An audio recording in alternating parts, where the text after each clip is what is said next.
Pas plus de 6 futures mamans pour cette préparation qui allie cours théoriques et pratiques d'exercice dans l'eau. Pour les encadrer, une sage-femme formée spécialement pour l'occasion. Il y a le travail physique et le travail de relaxation qui vont permettre au moment de la naissance aussi d'être un atout supplémentaire. Et après, effectivement, comme vous disiez, la préparation à la naissance, c'est aussi se retrouver entre futurs parents pour pouvoir discuter de la naissance et pour pouvoir partager des moments. Préparer ainsi les mamans est une pratique qui se développe dans bon nombre d'établissements en France. Il ne s'agit pas ici d'accoucher dans l'eau, mais d'utiliser les bienfaits de l'eau pour la préparation.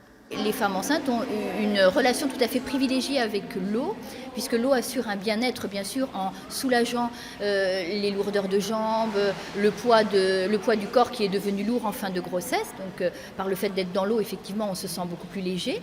Et en même temps, il y a ce côté symbiose avec le bébé, puisque l'enfant est lui-même dans un milieu aquatique. Donc, le fait d'être soi-même immergé dans l'eau, eh bien, ça provoque une proximité entre la mère et l'enfant qui est en général très appréciée par la maman. Pour cette première séance, 4 jeunes femmes avaient décidé de tenter l'expérience, apparemment sans regret. Ça permet de connaître les gens, et donc c'est très, très bien. Et vous aussi? Agréable, ouais. Ça fait du bien, ça nous détend, on rencontre des gens et on parle de nos grossesses, voilà.